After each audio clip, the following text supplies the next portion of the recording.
Berkatilah kebaktian ini. Berkatilah setiap orang yang datang di sini. Berilah pengajaran dan meneguhkan iman kami. Berilah pengkoreksian dan benarkan jalan kami. Dalam nama Yesus Kristus, Tuhan ampuni dosa kami dan beri kekuatan untuk menempuh jalan sesuai kehendak Tuhan.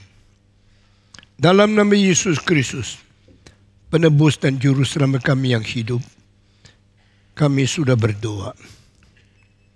Amin. Saudara-saudara, kita telah berkhotbah mengenai anak muda yang tidak menghargai orang tua, yang berani melawan senior. Dan bagaimanakah hal ini harus ditangani oleh orang yang tua itu. Pengajaran dari Alkitab begitu penting dan mengandung pengajaran begitu banyak, sehingga kalau kita melalaikan satu kalimat, kita tidak bisa dapat pelajaran yang penting, lalu kita akan dirugikan seumur hidup. Abraham dipanggil Tuhan. Abraham mempunyai tugas besar di depan. Dan Abraham masih mempunyai tetek bengek yang harus kita uruskan selama dia hidup. Salah satu sebab yang kesulitan bagi dia yaitu mungkin adik, mungkin kakak meninggal dan meninggalkan anak yang tidak ada orang yang mengasuh. Sambil mengikuti panggilan Tuhan, jalan menuju rencana Tuhan yang di depan, sambil ada kesulitan-kesulitan yang harus dikerjakan oleh Abraham ini. Dia tidak ada anak, dia tidak banyak tanggung jawab kepada keturunannya, tetapi anak orang lain menjadi tanggung jawab dia. Dia harus hati besar untuk melihat anak orang lain seperti anak sendiri. Dia harus mengurus anak orang lain seperti mengurus anak sendiri. Dia harus memelihara kesejahteraan dan kecukupan hidup siang malam supaya dapat makanan dan dapat perhatian orang tua seperti memperhatikan anak sendiri. Mencintai dan memelihara anak sendiri itu kewajiban. Mencintai dan memelihara anak orang lain itu bukan sesuatu yang harus. Maka perlu cinta kasih yang melampaui kerabat, yang mencintai anak orang lain seperti anak sendiri. Saudara-saudara, jarang sekali orang mencintai anak orang lain seperti mencintai anak sendiri. Itu cinta yang agung, itu cinta yang sangat sulit. Abraham jalankan tugas seperti ini saben hari. Sampai anak itu sudah besar. Sudah besar anak itu bersyukur kepada dia. Sangat mengasihi dia. Sangat menghatur terima kasih untuk paman yang membesarkan dia. Tidak. Bahkan seolah-olah mau menyaingi dia, mau memusuhi dia, dan mau menang sendiri. Bukankah hati orang tua bisa sakit sekali menemukan keadaan situasi seperti ini? Bukankah bisa sangat jengkel, dari kecil saya besarkan engkau, engkau mempunyai hati yang sama sekali tidak ngerti, bahkan antipati dengan saya. Abraham mengetahui segala sesuatu yang terjadi. Dia diam-diam. Orang yang tua Jangan banyak kritik. Orang tua, jangan kira kau ajarkan anak muda pasti senang menerima. Setiap orang mempunyai pikiran sendiri. Apalagi kalau pikirannya berlawanan dengan engkau yang mengasihi, engkau yang membesarkan dia. Abraham bisa menjadi kecewa luar biasa terhadap keponakan ini. Hal ini kalau terjadi, apakah yang harus diperlakukan terlebih dahulu? Marah, maki dia, menghajar dia, supaya dia sadar? Tidak. Kesadaran bukan datang daripada maki-maki atau memarahi anak muda. Anak muda yang bisa mempunyai kesadaran sebelum diberitahu, sebelum dimaki, sudah mempunyai kesadaran, itu anak muda emas. Itu anak muda yang menjadi pengharapan hari depan bangsa, masyarakat, dan kerabat semua. Tetapi orang yang sudah dimarahi tetap tidak menyadari kesalahan, bahkan mencokot kembali karena benci. Engkau yang mengajar, yang memarahin dia, itu ada racun di dalam keluarga. Abraham seolah-olah mengerti satu dalil. Kalau keluarga damai, usaha keluarga akan bertumbuh. Ini kalimat peribahasa Tionghoa menjadi kebudayaan yang berakar, yang berdaging darah di dalam masyarakat Tionghoa. Jia he wan si xing. When a family is harmonious, everything be done very prosperously. Jikalau rukun, maka rumah tangga yang penuh perdamaian akan berjaya di dalam karir, di dalam usahanya. Mengapa banyak orang yang pintar berdagang, sangat sukses, tetapi akhirnya menjadi berantakan usahanya? Karena timbullah percekcokan, timbullah perselisihan, timbullah pertikaian antara anak dan bapak, antara saudara dan saudara. Ini sering kita lihat bahkan di dalam zaman sekarang di kota Jakarta. Berapa anak yang kurang menghormati orang tua? Berapa anak yang dikirim ke luar negeri sudah belajar lebih tinggi lalu menghina papanya? Berapa anak yang sudah S1, S2, S3 melihat papanya belum ada S, cuma sekolah menengah atau sama sekolah dasar? Kamu tahu apa? Kamu mengerti ilmu apa? Kamu orang kuno. Jangan banding-banding sama saya. Saya lulusan luar negeri. Saya jauh lebih pintar daripada kamu. Pada waktu anak muda mulai mempunyai pikiran saya akan melampaui papa, celaka mulai datang pada anak itu. Bukan kesuksesan yang datang, tetapi kecelakaan yang datang. Tetapi anak itu tidak bisa lihat. Karena yang bisa lihat cuma hari lampau. Dia tidak mengetahui hari depan. Dia belum pernah. Orang tua pernah jadi anak muda. Anak muda tidak pernah jadi orang tua. Secara logika, anak muda tidak mengerti orang tua harus diampuni. Tetapi orang tua tidak mengerti anak muda itu sangat sulit dimengerti. Bukankah engkau pernah menjadi anak muda? Tetapi saudara, banyak kesulitan yang tidak gampang dianalisa menurut logika, pengalaman, dan pengetahuan manusia. Hal ini tidak bisa dididik oleh sekolah. Hal ini tidak bisa disimpulkan oleh pengalaman manusia. Karena manusia mengalami hanya yang lampau. Tak mungkin manusia mengalami yang belum datang. Saudara-saudara, Abraham bagaimana menangani keponakan yang kurang ajar sama dia. Abraham berbijaksana luar biasa.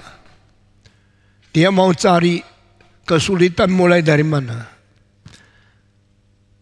Pembantumu berkelahi dengan pembantuku. Bawahanmu bertengkar dengan bawahanku. Siapa dalangnya? Abraham langsung menemukan tidak mungkin tidak ada backing. Kalau ada kelompok di bawah berani berkelahi dan kelompok di bawah yang lain, pasti belakang ada orang menunjang. Nah, ini satu bijaksana yang banyak orang tidak sadar. Pokoknya bertengkar, dua-dua disalahkan. Bertengkar, dua-dua dihukum. Itu akan menimbulkan kesulitan yang lebih besar lagi. Abraham orang bijaksana. Abraham mengetahui bawahan saya sama bawahan Lot bertengkar karena di bawah orang-orang yang bertengkar ada yang menunjang dari belakang. Saya tidak pernah menunjang. Orang bawahan saya berkelahi kok. Tetapi bawahan saya sekarang berkelahi dengan bawahannya Lot. Berarti kalau saya tidak, pasti bawahan Lot diojok-ojok. Dihasut oleh Lot. Kalau begini, kesulitan mulai daripada Lot. Bukan dari bawahannya. Karena bawahannya cuma menerima gaji. Cuma mendengarkan kabar bos. Lot menjadi bos. Saya menjadi bos. Di bawah saya ada pegawai. Di bawah Lot ada pegawai. Sekarang pegawai Lot berani berkelahi dengan pegawai saya. Seolah-olah tidak pandang kalau saya masih hidup. Berarti Lot menjadi dalang yang mengojok-ojok dan menghasut-hasut supaya bawahnya berani bertengkar dengan bawahan saya. Wah, saya sangat kagum. Abraham orang berbijak luar biasa. Dia menemukan Lot dan mengatakan dua kalimat kepada dia. Engkau dan saya tidak boleh bertengkar. Bawahanmu dan bawahanku juga tidak boleh bertengkar. Ini kalimat bukan kalimat biasa. Ini kalimat bijaksana yang akan menyelesaikan segala sesuatu. Saudara-saudara, di dalam hidup kita sehari-hari, kita selalu menemukan orang yang tidak setuju sama kita. Lalu dia bikin gara-gara, menghasut-hasut, sampai terjadilah tidak ada perdamaian. Bagaimana menyelesaikan? Hukum semua. Tidak bisa. Hajar mereka. Tidak mampan. Abraham memakai strategi yang paling pintar. Panggil dalangnya. Temukan penyebabnya. Menyelesaikan dengan kalimat yang berbijak. Lot, we are bone and flesh. Kami ini kerabat. Sehingga no way that your servant quarrel with my servant. It must not happen. The fighting between your shepherds and my shepherds. Gembala di bawah kamu. Mengapa bertengkar dengan gembalaku? Aku tidak bertengkar dengan kamu. Engkau sama saya damai saja. Kalau kami yang atasan damai, kenapa bawahan kita ribut? Abraham pintar sekali. Abraham mencari dalangnya dan bukan memaki, mengatakan seharusnya. We should not fight one another. Also, our servants should not fight one another. Because we are flesh and we are bones in same body. Kalimat ini begitu berbijaksana. Mengakibatkan reaksi apa? Alkitab tidak tulis. Alkitab tidak kata-kata kabar kita. Bagaimana jawabnya Lot? Karena Abraham juga tidak mengatakan, lu yang salah ya. Lu yang hasut-hasut ya. Anak muda jangan dimarahin. Denganlah orang tua. Tak ada anak yang dimarahin bisa menjadi lebih baik. Dengar kalimat ini sekali lagi.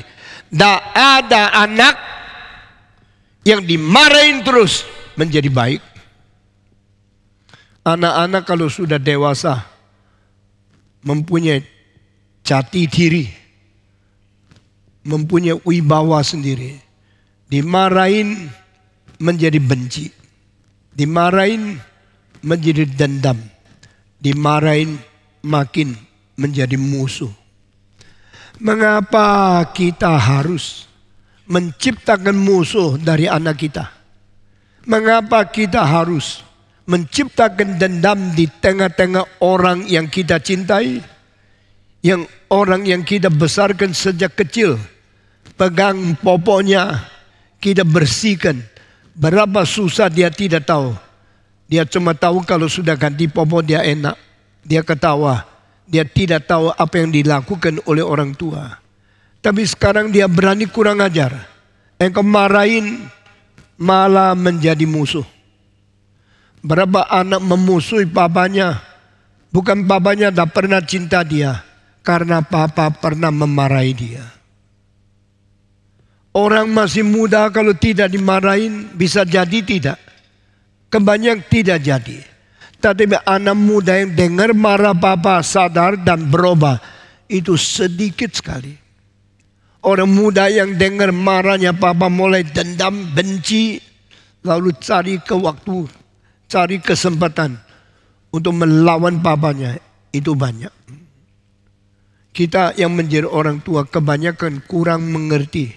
Sehingga pada saat kita masih kurang pengalaman, kita selalu berbuat lebih cepat, marahin, tegur, maki-maki anak. Kira itu cara terbaik. Saya sudah umur 85. Sepanjang 85 tahun, saya melihat anak yang dimaki menjadi jahat, menjadi dendam. Banyak sekali. Anak yang dimarahin menjadi baik, hampir tidak pernah ada. Kalau saudara mau dengar pengalaman orang tua, biar hari ini kita sama-sama menerima. Abraham tidak marah-marah sama Lot. Dia cuma katakan satu kalimat yang seharusnya. Saya sama kamu tidak seharusnya bertengkar. Bawahan saya dan bawahan kamu juga seharusnya tidak boleh bertengkar. Kalau Lot dengar kalimat ini sadar, dia bersalah, masih ada tolong. Tetapi kalau Lot dengar kalimat ini tetap tidak sadar, hari depan Lot tidak ada berkat Tuhan yang besar. Saudara dengar kalimat di bawah ini, anak muda yang berani melawan orang tua, entah dia rasa logikanya dia yang benar, dia lebih hebat, dia lebih pintar, dia lebih benar. Tetap Tuhan tidak memberkati. Jangan kira kau menang. Papamu harus takluk kepada kamu. Tuhan menghitung barang siapa yang tidak mengikuti perintah kelima dari 10 hukum. Saya tidak memberkati dia. Saudara-saudara, saya tidak pernah bersalah sama pendeta-pendeta di bawah. Karena saya sangat mengasihi mereka. Mulai dari para asisten saya sampai anak muda yang baru lulus seperti yang melayani di sini. Tanya mereka, saya sengaja menghina mereka. Saya mempersalahkan mereka. Saya maki-maki, menghajar mereka dengan kalimat yang kasar. Pernah satu kali enggak? Pendeta kita lebih 100 di dalam sinode. Vikaris berpuluh-puluh. Tanya mereka, Pendeta Stephen Tong pernah memarah-marahin mereka dengan maki-maki supaya mereka menjadi baik. Tidak pernah. Itu bukan sifat saya. Kalau mereka mau keras, mereka mau melawan saya sabar. Saya toleran. Kalau perlu, saya memberitahu secara tidak langsung supaya mereka mempunyai kesadaran sendiri. Abraham sudah bicara 2 kalimat itu, tidak ada reaksi. Lot tidak menjawab, oke, saya salah. Tidak. Lot tidak mengaku, saya yang mengojo-ojo mereka berkelahi. Lot tidak berani menanggung jawab kenapa mereka bertengkar. Lot diam-diam. Kalau sudah diam-diam, sudah selesai? Belum. Hari ini boleh bertengkar karena sesuatu. Berapa hari lagi boleh bertengkar lebih berani karena sesuatu yang lain. Maka Abraham bagaimana? Abraham juga mengetahui kalau terus begini, tidak ada damai, makin runcing perkara. Anak ini mau menang sendiri. Maka Abraham tidak lagi bicara, tidak lagi memperpanjang nasihat. Abraham mengambil satu keputusan. Bagi saya kaget sekali. Abraham mengatakan, Lot, mari kita lihat. Di sini ada tanah yang luas di depan kita. Itu sesuatu padang belantara yang subur, yang banyak buah, banyak hasil daripada karya manusia yang menggarap tanah. Engkau boleh pilih. Di belakang kita ada pegunungan yang gersang, yang tidak banyak menghasilkan buah-buah.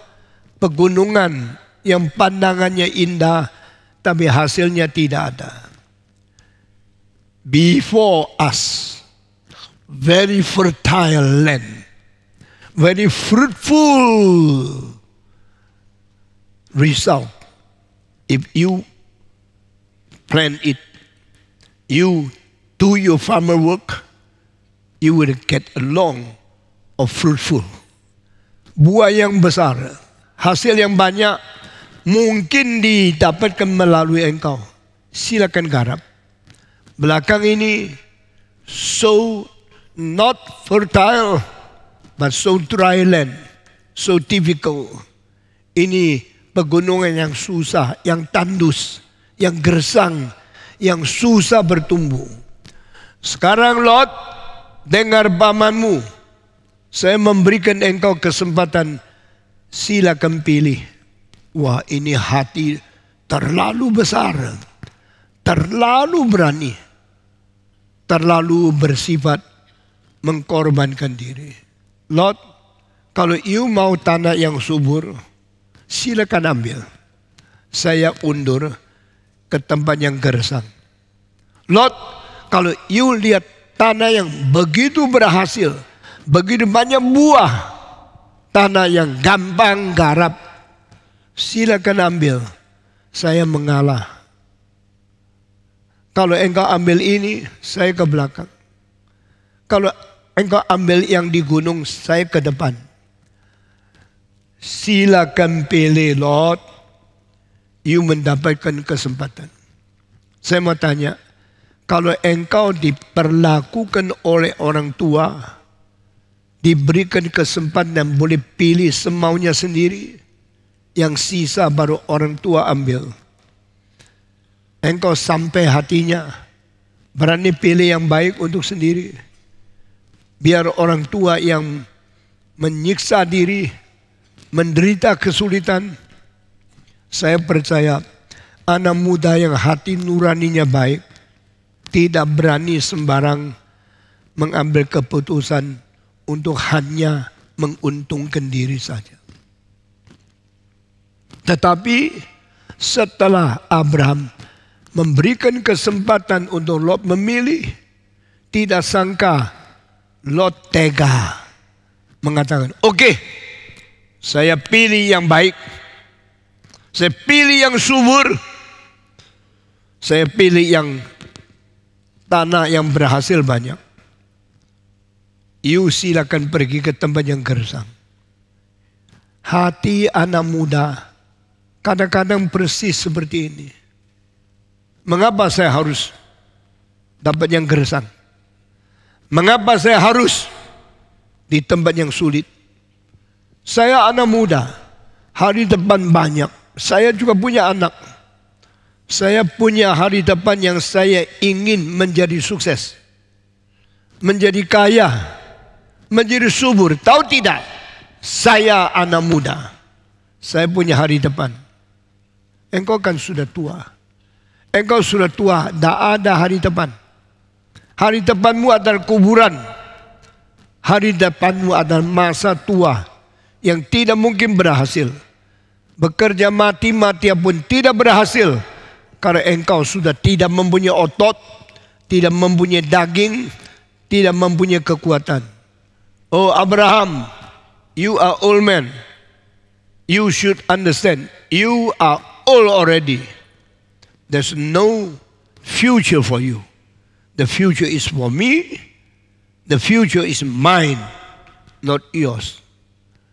Saudara-saudara, waktu Abraham mendengar kalimat dia memilih yang subur, dia memilih tanah yang begitu besar, yang begitu indah, dan membiarkan Abraham memakan kalimat, aku akan mundur ke belakang kalau engkau pilih yang depan. Dia tega. Banyak anak muda itu tega. Dia tidak pernah merasakan apa perasaan orang tua. Jika engkau adalah orang tua yang sedang diperlakukan seperti ini, saya minta you belajar Abraham. Ini namanya tidak merebut secara paksa. Tidak merebut secara paksa adalah sifat keindahan yang tertinggi daripada Yesus Kristus. Karena di Filipi pasal 2, dia tidak memaksa diri merebut bagi dirinya. Dia rela mengalah. Istilah mengalah ini adalah satu kalimat yang penting sekali sebagai virtue of an old man. Seorang tua rela mengalah. Seorang tua berani mengalah. Seorang tua dengan ikhlas mau mengalah. Inilah satu virtue, satu kelakuan keindahan dari karakter orang besar. Allah Abraham tahu kalau tanah yang baik diambil oleh Lot, dia akan mundur ke tempat yang paling gersang. Tanam apapun buahnya sedikit. Mau mendapatkan berlipat ganda tidak gampang. Lalu dia akan menjadi orang lebih miskin. Tetapi tak apa-apa. Saya sudah tua. Engkau anak muda perlu kaya. Perlu lancar. Perlu makmur. Di dalam gereja juga demikian. Ada pendeta yang mengajar, ambillah yang bisa kaya, bisa sukses. Maka mereka mengajarkan doktrin ajaran kesuksesan. Saat yang sama saya berkata dengan air mata Tuhan, saya bersyukur saya tidak pernah mengajar yang tidak-tidak. Saya tidak pernah khotbah yang salah-salah. Saya khotbah dengan hati-hati. Setiap ajaran, setiap kalimat, setiap doktrin sesuai kitab suci, supaya engkau bertumbuh di dalam rohani yang sehat, yang benar, yang memperkenan Tuhan. Tadi Alkitab berkata, yang melawan Tuhan akibatnya tidak baik. Abraham dilawan oleh Lot. Lot berkata, boleh bertengkar. Abraham bilang, jangan bertengkar. Engkau dan saya jangan bertengkar. Bawahanmu dan bawahanku juga jangan bertengkar. Ini orang tua yang hatinya besar. Kalau engkau mau, silakan ambil tanah yang subur, tanah yang berhasil. Saya mengalah. Alkitab mengatakan, Yesus tidak merebut secara paksa. Yesus rela mengalah. Meskipun dia anak Allah, tapi dia adalah anak Allah yang rela mengalah.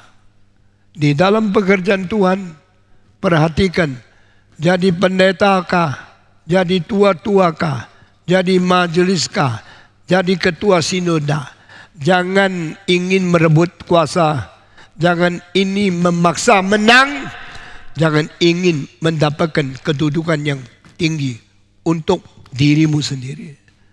Belajarlah Kristus bagaimana mengalah. Belajarlah Abraham bagaimana mengalah. Saya tanya, orang yang mengalah menurut kehendak Tuhan akhirnya kalahkah? Tidak. Saya tanya, orang yang suka menang akhirnya menangkah? Tidak. Abraham mengalah, akhirnya Abraham rugi. Pasti rugi. Karena dia pergi ke gunung, gersang, tak berhasil, dia menjadi orang yang miskin. Tetapi saya mau tanya, Lot yang pergi tempat yang subur, pergi tempat yang berhasil, akhirnya menjadi kaya? Tidak. Karena apa? Karena waktu Lot pergi tempat yang subur itu, di situ ada peperangan antara 4 raja dengan 5 raja. Setelah perang, tempat di mana Lot tinggal, Sodom Gomora, dirampas, dijarah habis. Termasuk Lot sendiri ditawan oleh raja-raja itu. Akhirnya dia mempunyai kekayaan, dia mempunyai rumah, mempunyai banyak karena dia mau melawan pamannya Abraham. Ya, menjadi kaya, kekayaan semua habis.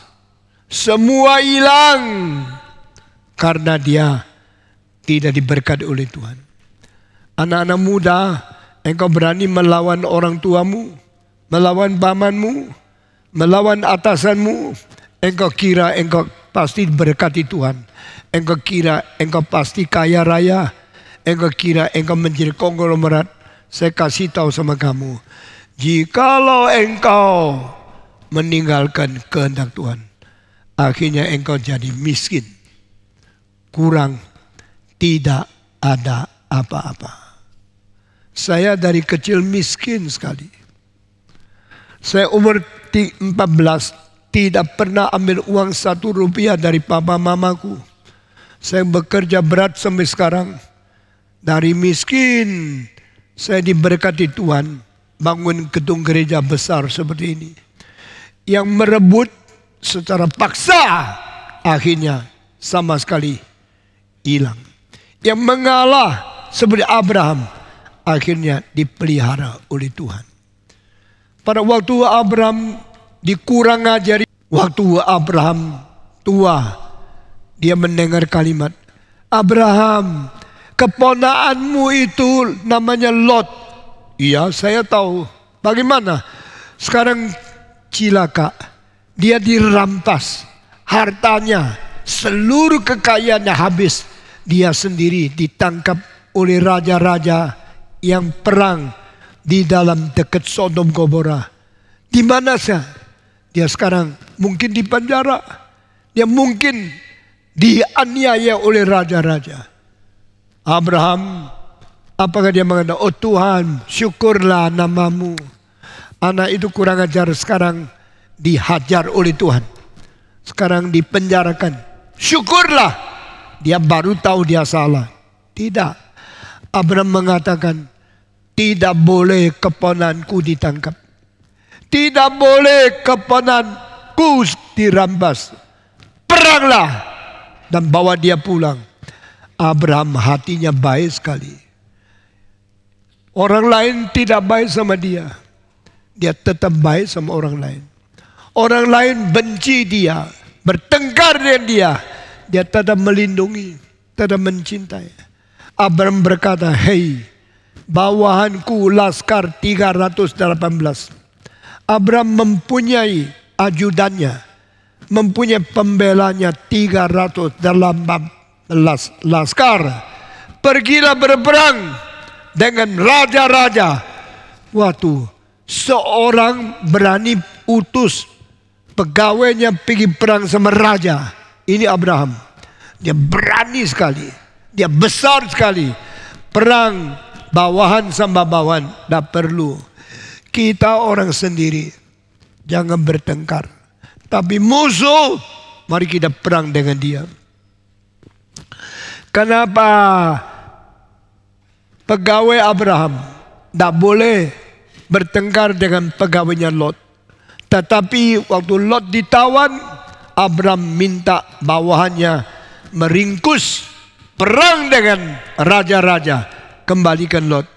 Karena dia mempunyai cinta terhadap kerabatnya. Sedangkan Lot tidak mempunyai cinta kepada pamannya.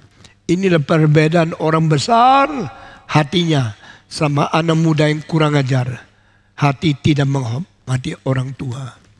Abraham mengerjakan semua yang boleh menjadi teladan engkau dan saya. Mari kita belajar. Belajar dari Abraham. Belajar dari rasul-rasul.